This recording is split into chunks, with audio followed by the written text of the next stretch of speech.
Chào các bạn, chào mừng các bạn đến với căn bếp của Suki. Hôm nay mình chia sẻ với các bạn món bánh cũng được các bạn yêu cầu mình làm rất nhiều, đó là bánh Opéra. Đây là món bánh của Pháp, được mệnh danh là vua của bánh sô-cô-la.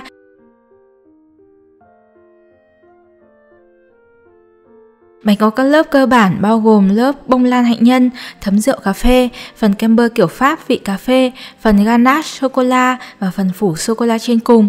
Khi ăn thì mình sẽ sắn từ trên xuống dưới để thưởng thức một lúc, đủ các lớp bánh với các hương vị cực kỳ hòa quyện. Giờ mình cùng bắt tay vào làm. Đầu tiên sẽ là phần bánh hạnh nhân, nguyên liệu mình cần như sau.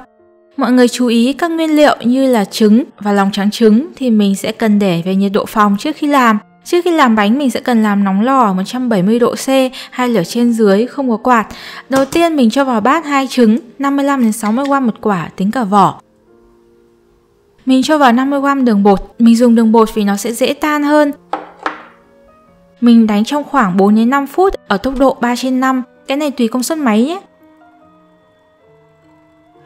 Mình có thay đổi một chút cách làm, như bình thường ở Pháp thì người ta sẽ đánh trứng với hỗn hợp đường bột và bột hạnh nhân trong công thức luôn. Mình sẽ đánh riêng trứng với đường, vì thấy như vậy thì nó sẽ bông nhanh hơn, đặc biệt là khi mình dùng máy đánh trứng cầm tay. Các bạn sẽ canh cho đến khi mà mình thấy trứng thật bông, mình hầu như không nhìn thấy có bọt khí và khi nhấc que đánh lên, trứng chảy xuống như ri băng và không hòa tan ngay vào bát là được. Khi trứng đã bông thì mình sẽ dây vào 16g bột mì đa dụng và 65g bột hạnh nhân. Bột hạnh nhân các bạn có thể mua ở các hàng nguyên liệu làm bánh.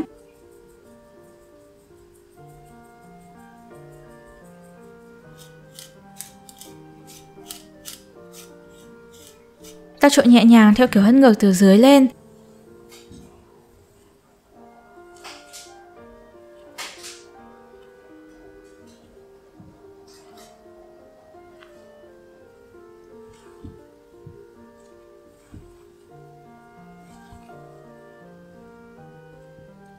Sau đó mình cho vào 14g bơ nhạt đun chảy, là bơ nhạt động vật, mình đun cách thủy trên bếp cho chảy ra, trộn đều nhẹ nhàng.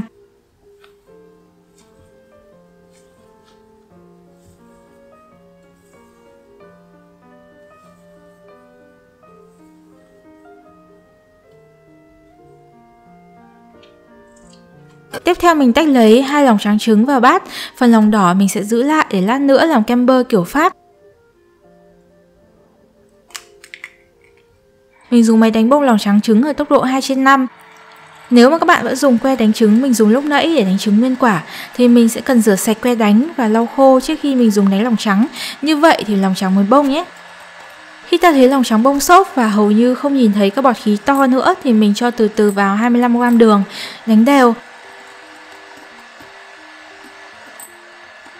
Càng đánh thì lòng trắng sẽ càng dẻo.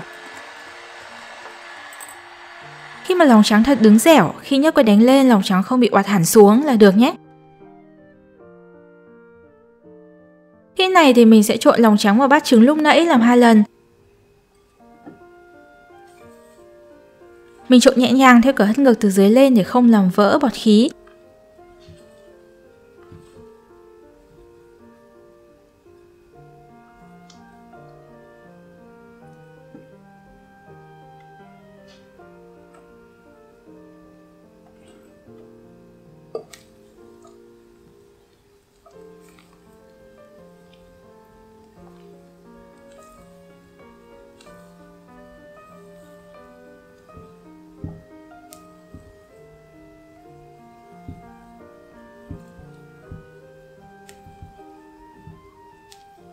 Khi lòng trắng đã được thật đều, mình sẽ đổ bột vào khay nướng kích cỡ khoảng 34 x 23 cm. Mình lót giấy nến trong khay.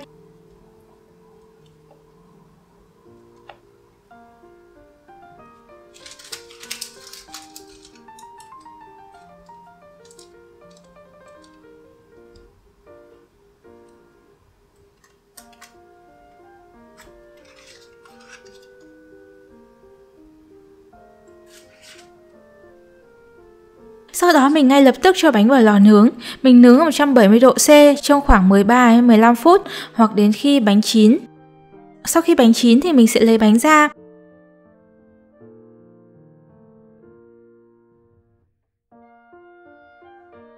úp bánh ra rack và để nguội hoàn toàn.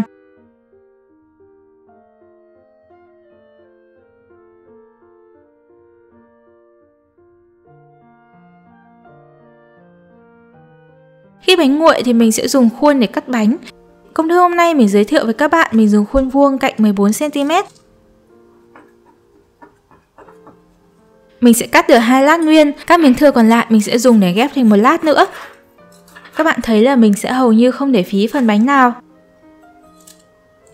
Với một lát bánh thì mình sẽ quét một lớp sô-cô-la đun chảy. Lớp sô-cô-la này sẽ giúp cho bánh của mình có một lớp sô-cô-la cứng phía dưới, mà sau này mình sẽ để nó úp phía dưới cùng. Các bạn chú ý là sô-cô-la dùng cho bánh thì các bạn nên dùng sô-cô-la đen, ít nhất là 55% cacao thì bánh sẽ ngon nhất nhé. Sau khi quét thì mình sẽ để lạnh để phần sô-cô-la này cứng lại. Phần tiếp theo là syrup cà phê. Mình cho vào 5g cà phê hòa tan nguyên chất, 20g đường,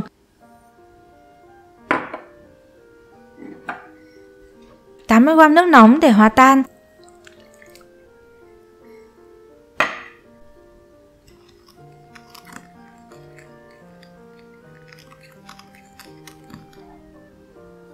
Và cuối cùng là một thìa cà phê rượu. Rượu là nguyên liệu không bắt buộc, nếu có thì bánh sẽ ngon hơn nhiều. Các bạn có thể dùng một số loại rượu mà mình đã liệt kê ở phần công thức ban đầu, hoặc là phụ đề, hoặc dưới phần mô tả video. Phổ biến và dễ kiếm nhất thì các bạn có thể dùng rượu rum. Sau khi hòa tan thì mình để qua một bên. Thành phần tiếp theo mình làm là phần ganache sô-cô-la. Mình đun trên bếp ở lửa nhỏ 100g whipping cream. Các bạn chú ý không để whipping cream bị sôi nhé. Trong bát thì mình có 90g sô-cô-la cùng với 12g bơ nhạt động vật. Mình cho phần whipping cream mình đun ấm nóng vào. Khuấy đến khi sô-cô-la và bơ tan hoàn toàn. Nếu hỗn hợp bị nguội trước khi các nguyên liệu hòa quyện thì mình có thể bắc lên bếp đun cách thủy một chút. Khi các nguyên liệu đã tan thì mình sẽ để nguội hỗn hợp này. Nó sẽ đặc hơn khi mà mình đã để nguội. Phần tiếp theo là kem bơ kiểu Pháp vị cà phê. Trước tiên thì mình sẽ pha phần hỗn hợp cà phê đậm đặc để cho vào kem, gồm có 4g cà phê hòa tan nguyên chất, thêm vào 4g nước và 4g rượu, một trong các loại rượu mà mình đã liệt kê.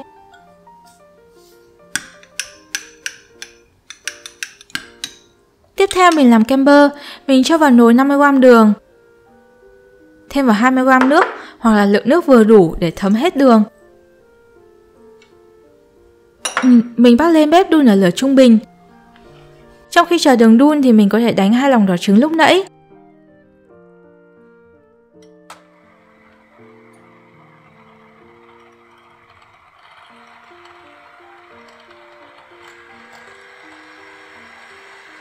Mình sẽ đun đến khi mà nhiệt kế chỉ 115 độ C. Nếu có nhiệt kế thì các bạn có thể dùng, nếu không có nhiệt kế thì các bạn có thể thử bằng cách thả một giọt đường vào cốc nước lạnh. Đường sẽ gom lại và thành viên rất mềm, nó không bị tan ra ngay nhưng mà cũng không bị cứng. Sau đó mình đổ syrup đường vào từ từ thành dòng, vừa đổ vừa đánh đều.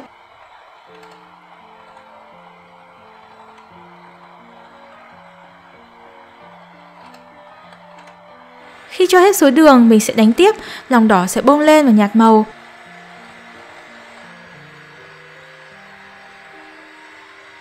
Sau đó mình cho từng cục bơ vào.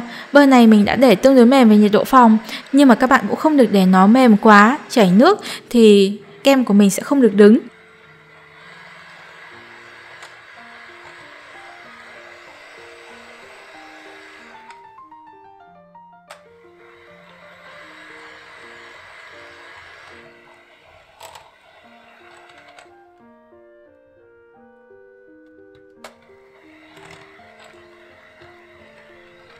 Tổng lượng bơ mình dùng là 120g. Sau khi cho hết số bơ thì mình sẽ cho hỗn hợp cà phê đậm đặc mình pha lúc nãy vào, đánh đều.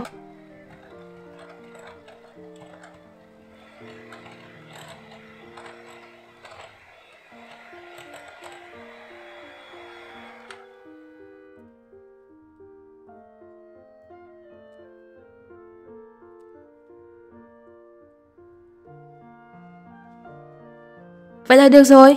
Như vậy là mình đã có các nguyên liệu cơ bản để ghép bánh. Các lớp bánh mình sẽ ghép như sau. Mình sẽ để miếng bánh mình quét sô-cô-la vào đầu tiên. Mặt sô-cô-la úp xuống phía dưới.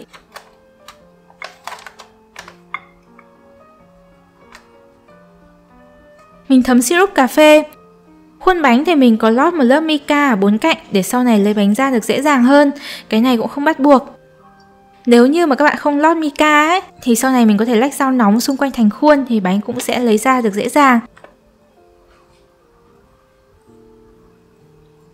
Các bạn cố gắng quét thật nhiều syrup để bánh của mình được mềm và không bị khô nhé. Sau đó mình cho vào một nửa phần kem bơ cà phê, dàn đều.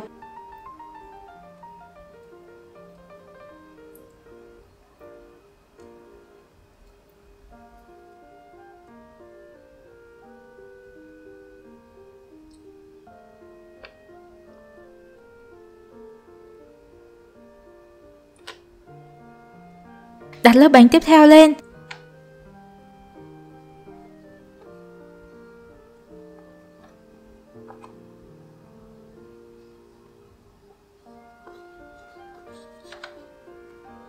Thấm syrup cà phê.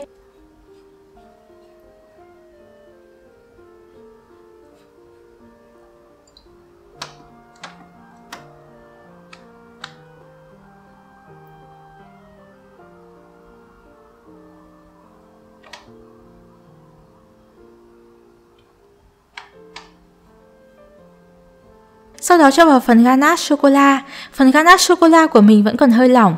Vì mình dùng khuôn nên như vậy nó cũng khá là dễ dàng để dàn đều. Nếu mà các bạn không dùng khuôn, hoặc là nếu các bạn thích chết từng lớp bánh, thì các bạn có thể để phần ganache này trong tủ lạnh lâu hơn để cho nó đông hơn nhé. Khi đó thì mình có thể chết phần ganache như là phần kem bơ vậy. Tiếp theo mình cho lát bánh cuối cùng.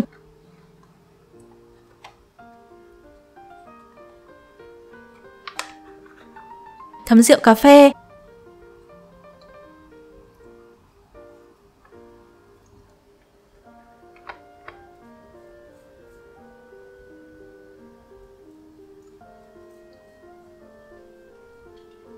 Và phần kem bơ cà phê còn lại.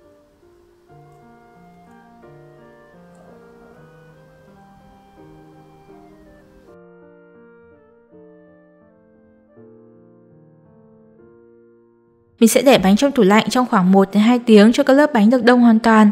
Sau đó mình sẽ chuẩn bị phần sô-cô-la phủ là lớp trên cùng của bánh. Mình cho vào bát 90g sô-cô-la, sau đó cho thêm vào 15g dầu. Thường người ta sẽ dùng dầu hạt nho, nếu không kiếm được thì các bạn có thể dùng dầu dừa hoặc là dầu ăn bình thường, cũng rất là ok. Mình đun cách thủy hỗn hợp này trên bếp để sô-cô-la tan hoàn toàn.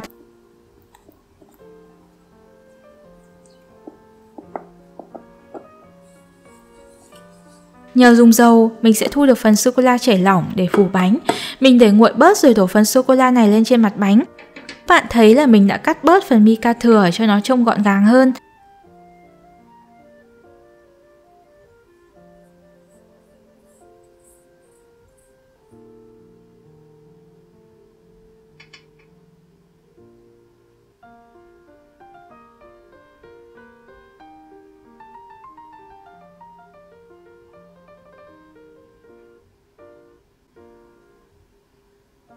Mình sẽ để khuôn này vào lại trong tủ lạnh trong khoảng 30 phút để phần mặt bánh này cứng.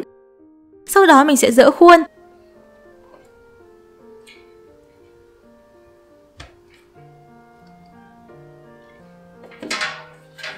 Nếu các bạn không lót mica ở lòng khuôn thì mình có thể dùng một con dao nóng lách 4 cạnh của khuôn. Mình sẽ làm nóng dao bằng cách ngâm lưỡi dao trong nước sôi rồi lau sạch nước.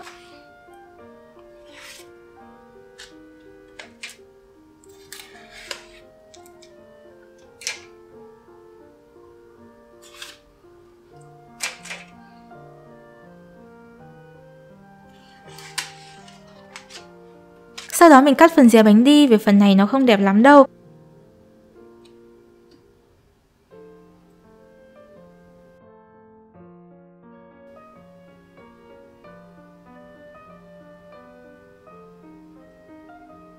Mình sẽ cắt bánh được thành 8 miếng, mỗi miếng có kích thước 3 x 6,5 cm.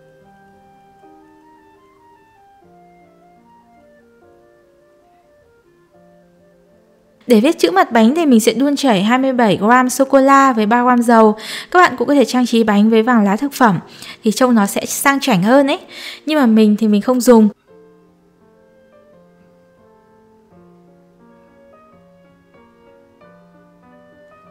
Vậy là món bánh của mình đã hoàn thành. bánh đậy kín và các bạn có thể để trong tủ lạnh trong khoảng 5 ngày. Các lớp bánh và hương vị rất hòa quyện. Nếu các bạn thích món bánh này, hãy cho mình một like nha. Bình luận món bánh mà các bạn muốn mình làm tiếp theo, nhớ đăng ký kênh để nhận được thông báo sớm nhất khi mình ra video mới. Hẹn các bạn trong video tiếp theo trên kênh.